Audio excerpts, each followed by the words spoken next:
As rallies in support of the Palestinian people continue across the country, the tent encampments at the University of Calgary came down pretty quickly.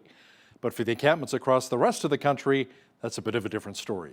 Now, to chat about some of the unrest we've been seeing lately at our post-secondaries is political reporter and Sun columnist Brian Lilley, who joins us once again from Toronto. Brian, why are officials in other areas of the nation taking longer to take down the encampments? I mean, some of them have been set up as long as the supporters were in Ottawa for the Freedom Convoy a couple of years ago. Yeah, it's because they're the right kind of protest, I suppose. McGill University is coming up on 3 weeks. University of Toronto is 2 weeks, either tomorrow or the next day. UBC is about the same, and you've got university administrators negotiating with these organizations that are asking for the most ridiculous things. A lot of universities have endowments, they have investments. These investments, though, aren't normally, in specific stocks, in specific companies. They're in mutual funds, they're in different sorts of investment vehicles that might invest in a whole range of companies. But these activists, these protesters, will go through and find that one company that does some business with the state of Israel and say, you must divest of all of this, because this is an outgrowth of the boycott, divest, and sanction movement, a very virulent anti-Israel, anti-Semitic philosophy that seeks to completely isolate Israel. And so that's what they're trying to do right now. Harvard University in the United States has just capitulated, from what I'm reading online, and is agreeing to the demands of the protesters. The University of Toronto is likely headed down that same path, and it's incredibly difficult to watch. McGill University in Montreal, they've gone to the courts, they've asked for an injunction to be able to remove the protesters. Look, university campus is private property. You should not be able to go in and live there. And I'm taking the same position, Hal. You'll remember my position on the Freedom Convoy, setting up on Wellington Street in Ottawa for 3 to 4 weeks, was not always popular. But I am a rule of law guy from start to finish.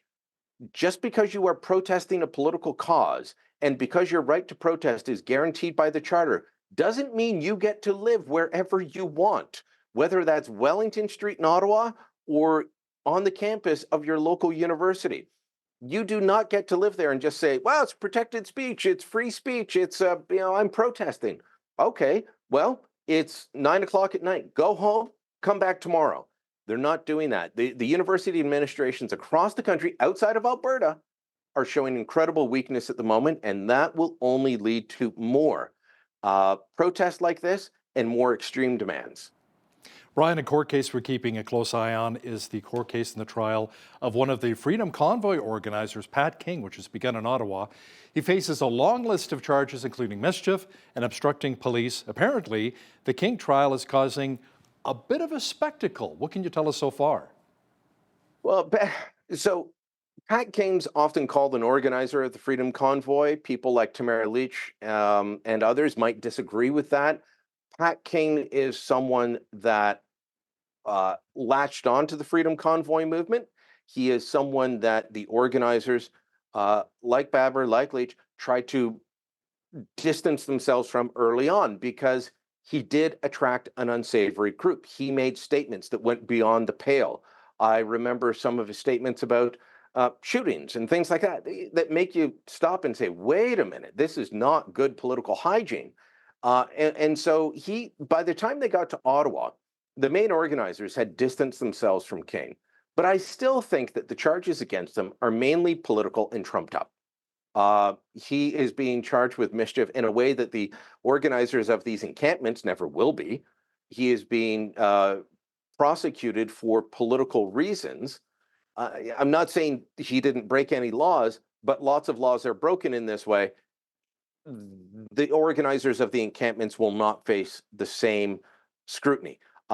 One of the reasons that he was charged was organizing a slow roll by the Ottawa airport. And that is where you just take a bunch of vehicles and you stop people from getting to the airport by driving slowly in a circular fashion around the airport, and no one can get to their flights. look, that is a giant pain and it is illegal and you should be charged for something like that. But we are more than 2 years on from that and he's just getting a trial. This is an incredibly political process.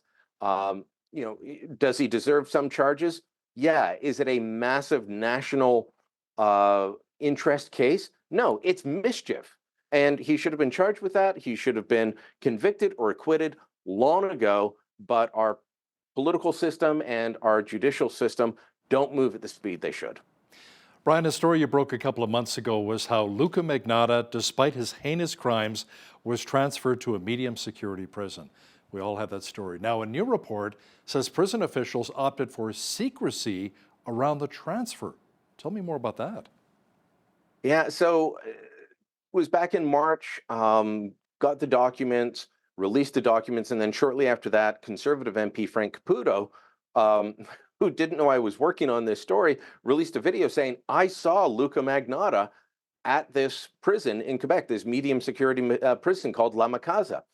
And so there were a bunch of access to information requests put in by various media outlets. And what they show is that in 2022, as they were moving Magnotta, and what we learned is that Magnotta was moved to La Macasa before Paul Bernardo was.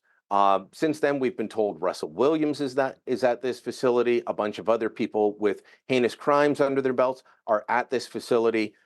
It seems to be the dumping ground for the worst of the worst who should be behind a maximum security wall. So in 2022, the internal documents show that Correctional Services Canada knew this was going to be controversial, and they sent out memos to their staff saying, do not talk about this.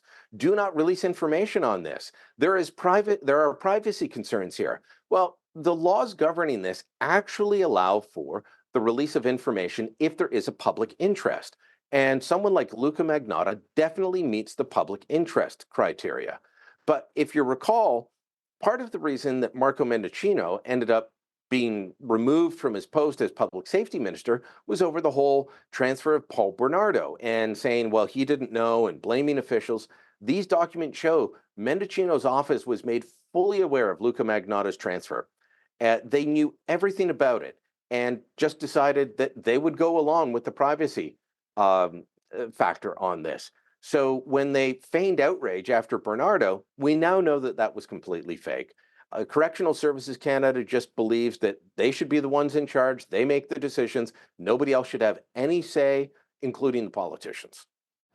Now, Brian, since we last chatted, there was a vote in Parliament that sought to change the law so that multiple murderers and dangerous offenders would be required to be housed in a maximum security prison. The idea was supported by the Conservatives, but shot down by the Liberal NDP coalition and the Bloc.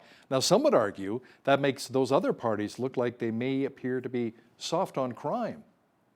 Oh, they definitely are soft on crime, and they make no bones about it. They are with the people at Correctional Services Canada that say, well, only experts should make these decisions. Let me fill you in, Hal. Let me fill you in. Let me fill in your viewers. Correctional Services Canada only does what our elected officials tell them to do. All of the laws, all of the regulations around who is housed where, how these decisions are made, these are passed by Parliament. And the Trudeau government has been reducing the threshold over and over again for several years now. And that's why Magnotta was transferred. That's why Bernardo was transferred. That's why Russell Williams was transferred. They set out the criteria, and then Correctional Services Canada implements that. Well, the Conservatives said, hold on, we're not going to pick on Paul Bernardo specifically. We're not going to pick on Luka Magnotta specifically, but we can't, and you shouldn't have politicians dictating, okay, that prisoner deserves especially harsh treatment, go get them. We don't want that. But politicians, our elected officials, can say specific classes of prisoners need to be treated in a certain way. And that's what this private member's bill attempted to do. They wanted to say that if you were a multiple murderer, if you were a dangerous offender, then you should be housed in a maximum security facility. We're not talking about somebody who, in an act of passion, an error of judgment, ends up killing somebody. We're talking about people who have killed multiple people.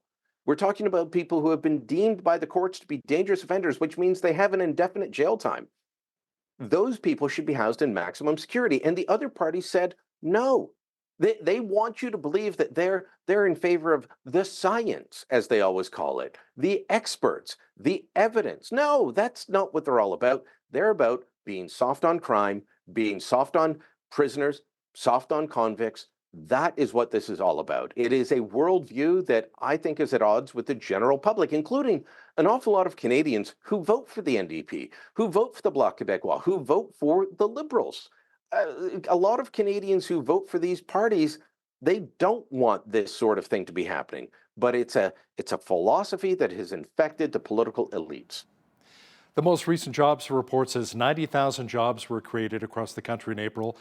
But despite that, you're warning that overall jobs report, you may have some serious concerns about it. Can you explain?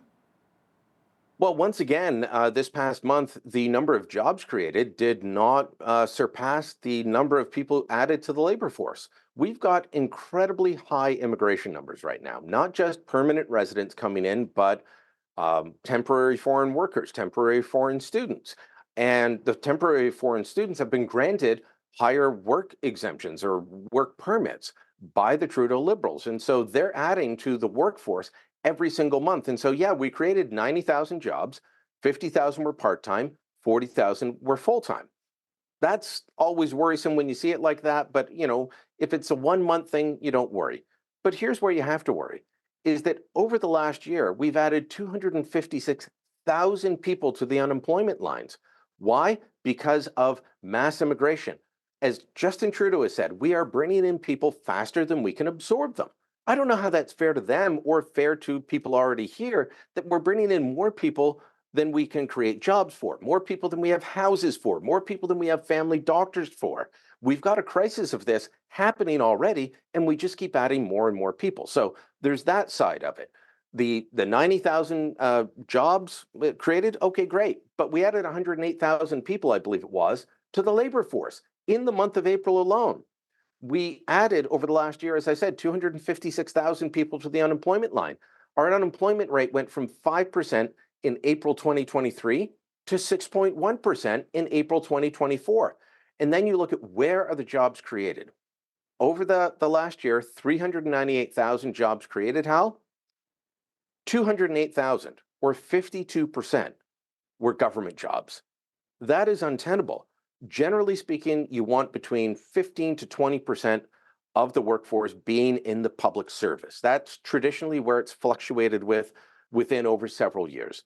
The Trudeau government's put that up to 22, almost 23%.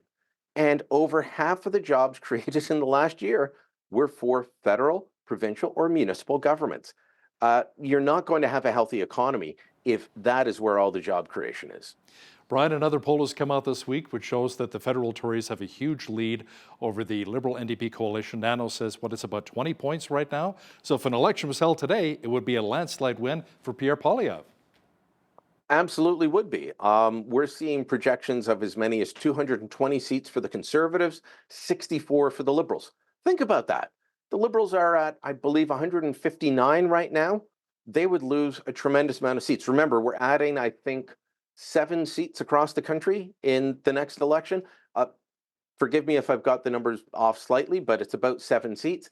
And most of those are expected to go to the Conservatives, but they're also winning in areas across the country. When you've got, 2 Liberals in Alberta right now, 2 Liberals and 1 New Democrat. You might have 1 New Democrat after the next election. British Columbia has about 17 Liberals. Expect that to drop into single digits. Where on the single digits? We don't know. Manitoba, probably going to drop down to about 4 Liberals, if that, in the next election. And in Ontario, where more than half the Liberal caucus is right now, they're going to be decimated. They will be reduced to Fortress Toronto. I remember at one point there was between London, Ontario, that was the furthest west you could find a Liberal in Ontario. Between London, Ontario, and Vancouver, there was 1 Liberal MP at one point. I believe it was Ralph Goodale. We could be looking at that sort of thing, where across the prairies, there's next to no Liberals, very small numbers, and even in Ontario, reduced to very small, positions held. But it's going to be fascinating to watch. Trudeau doesn't seem to be ready to go. He was up at an announcement today, still rallying the troops, rallying the cause, and he doesn't seem to be ready to take that walk in the snow or the sand or any other substance. So no talk of Mark Carney, the former Bank of Canada governor, replacing Justin Trudeau? He's not reading the room, I guess? Mark Carney would be a gift to the Conservatives and would result in, I don't know, 240 seats for the Conservatives. The Liberals would be an even worse place. One of my colleagues, Warren Kinsella, has described him as Michael Ignatieff with a pocket calculator.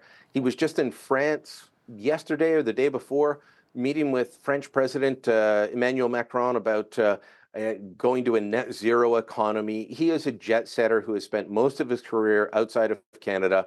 The just visiting ads write themselves. The fact that he was a Goldman Sachs banker, central banker for Canada and Britain, none of that lends him or would help him in dealing with the fact that Canadians have an affordability crisis that he simply cannot relate to and doesn't have answers for. Political reporter and Sun columnist Brian Lilley, thanks so much for joining us once again from Toronto. Thank you, Hal.